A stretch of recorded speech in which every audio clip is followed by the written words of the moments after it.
Ireland doesn't have a lot of side exits or rear exits to gardens. There's about 40 meters of pipe that had to go through the garage and the kitchen. The guys doing the concrete, they said it would not be uncommon to have to wheelbarrow in. This was 11 in total.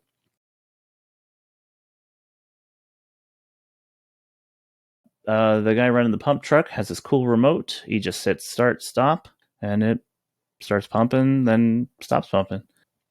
And there's the broom finish, float finish. I know some people get really picky on it, and like this, it's not as bad as what it looks like. Literally a little tiny mark where like a rope was brought across it. Let this all cure for a little bit further along. There's the fence, and here's the leftover bits of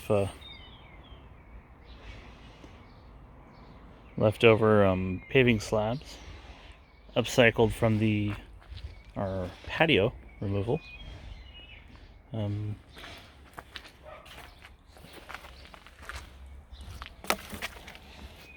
Then here's I don't know if you can see it, been leveling off the dirt. A little bit more to get rid of.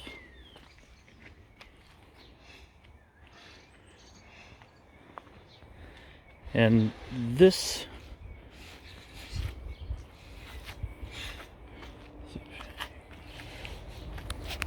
these, they're just laying on the concrete to keep them all square, but I've cut them, and those will go back there over some weed reduction plastic.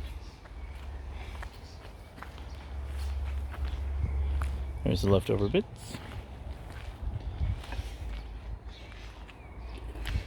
There's one that didn't cut so well. But, there's the mound of dirt so far. So I've got about 3/4 of it. Well, you can't really see on the camera, I don't think. Got about 3/4 of that taken out. And here's this little run here that goes in from here, just under the fence to keep it off the dirt. And I've got this other one.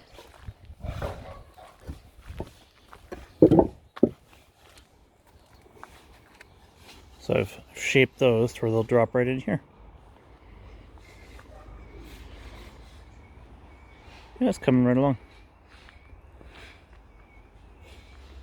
Then I'll get the last of the ivy out of the lilac there. So I've got the ivy trimmed off to about here, and this comes up here, and that to there is tons of ivy. It's still alive, but wouldn't have been for long if I didn't kill the ivy. Pretty cool old gnarled tree, or bush, that's just massive. Yeah, you can see it's just all sorts of ivy. Like this whole section, that whole section there, it's just one big branch. Just twists it. And then all that is more ivy. And you can see, I took these massive branches off, and that was just ivy root. Let's start it back down in here. And this will go. That's just someone lopped off a tree long time ago, and it just keeps growing little sucker roots.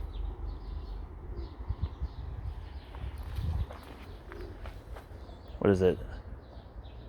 I think it's a sycamore. I don't need that thing growing, 3 meters from my garage?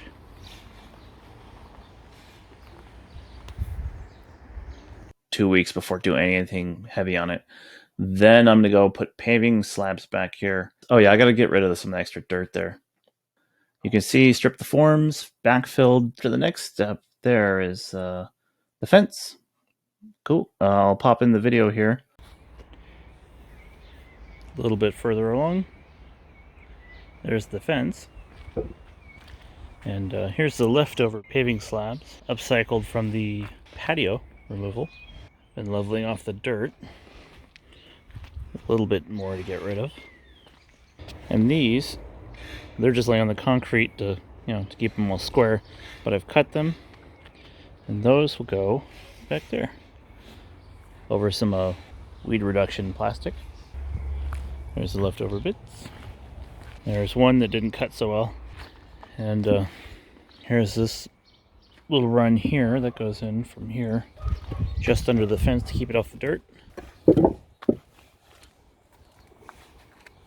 So I've shaped those to where they'll drop right in here. So I've got the ivy trimmed off to about here, and this comes up here, and that to there is tons of ivy. It's still alive, but pretty cool old gnarled tree or bush that's just massive.